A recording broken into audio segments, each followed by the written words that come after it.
In 1620, while the Mayflower was in Provincetown, 18 of its men sailed in a small shallop, searching for a place to live. They came to present-day Eastham, where they were met by a group of Nauset. After a brief but violent encounter, the English left towards today's Plymouth. In 2020, we remember this first encounter. We explore its meanings for today and tomorrow. My name is Joanna Holleck, and I'm the coordinator of the Sunset Series with Eastham 400. I'm happy to be here again today. On June 25th, the anniversary of the day that Massachusetts ratified the 19th Amendment, I gave a presentation about women's suffrage. I spoke about the women's suffrage movement of the early 20th century and the amendment that granted women the right to vote.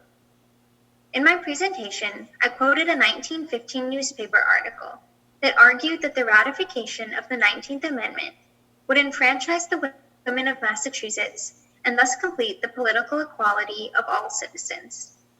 Despite this claim, the 19th Amendment did not grant political equality to all citizens, and to this day, political inequality prevails in the United States. Today, August 26, 2020, marks the 100th anniversary of the ratification of this amendment, and is recognized nationally as Women's Equality Day. But did the 19th Amendment really grant equal voting rights to all women and complete the political equality of all citizens?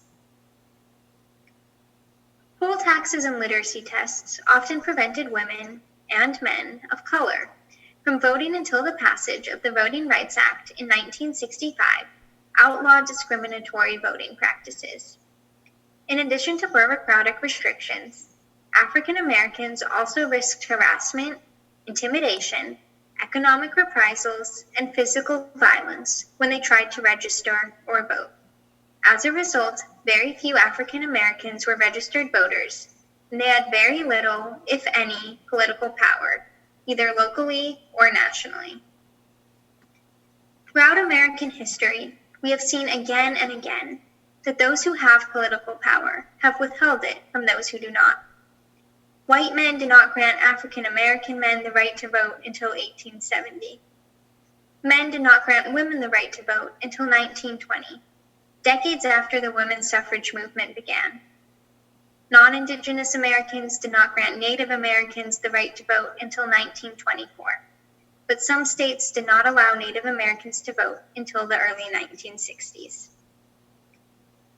Despite the passage of these amendments and acts, political equality is still not a reality for many Americans. Catherine Osborne, a professor and ethnohistorian, explains, "Election officials across the nation have continued to suppress the Native American vote. Current challenges include refusal to accept tribal identification cards and residences for voter registration, scant language assistance, and inaccessible polling and registration sites. These problems led to a bipartisan investigation on Indigenous voting rights in 2018. Although Native Americans are technically allowed civil rights, it is clear that they still face a variety of challenges accessing and utilizing those rights. There are others in the United States who are not even awarded the privilege of these technicalities. As of 2016, 6.1 million Americans cannot vote due to felony convictions. Similar to the poll taxes and literacy requirements of the 20th century, felony disenfranchisement today also disproportionately affects African Americans and serves as a form of racial inequality. According to the Sentencing Project, 1 in every 13 African Americans have lost their voting rights due to felony disenfranchisement, compared to 1 in every 56 non-Black voters. Geographic barriers also exist. Citizens residing in Washington, D.C. were prohibited from voting in presidential elections until the 23rd Amendment was ratified in 1961. D.C. residents have never been permitted full voting rights in Congress. This is not for lack of trying. Sociologist and pollster Mark David Richards writes that many D.C. citizens have worked since 1800 to achieve political rights, but there have been formidable obstacles. Each generation has written letters, protested, filed lawsuits, and attempted to change its status. Furthermore, over 3 million U.S. citizens living in Puerto Rico are denied their right to vote in presidential elections. The same is true for U.S. citizens living in the other U.S. territories: Guam, the U.S. Virgin Islands, Northern Mariana Islands, American Samoa, and the U.S. Minor Outlying Islands. Voters with disabilities also face voter suppression. Only 40% of polling centers in the entire country can accommodate people with disabilities, but 1 in 5 people eligible to vote has a disability. Voter suppression and political inequality are still prevalent today and will have an effect on the 2020 election. Modern forms of voter suppression include voter ID laws, polling place closures, polling place relocations, and voter purges that occur when registration lists are updated.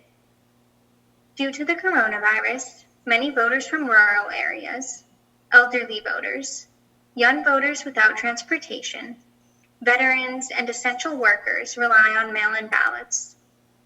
Due to a funding and delivery crisis that the U.S. Postal Service is currently facing, there is a backlog of deliveries. This is a warning sign that there may be delays with mail-in ballots in November. So what can we do? We can pressure state and local governments to update mail-in voting laws to accommodate late ballots and increase flexibility on postmark dates. We can volunteer to count absentee ballots. We can fight to replace Election Day receipt deadlines with postmarked by Election Day deadlines. We can buy stamps and sign petitions to support the U.S. Postal Service. We can advocate that equipment and staff at polling places accommodate the needs of voters with disabilities. We can donate to organizations that fight to protect the voting rights of all Americans. We can support the League of Women Voters, which has currently set up a COVID elections fund to ensure voter safety during the pandemic and ensure accessible elections. The money in this fund will be used to work with election officials, mobilize voters, register new voters, and provide online voter education.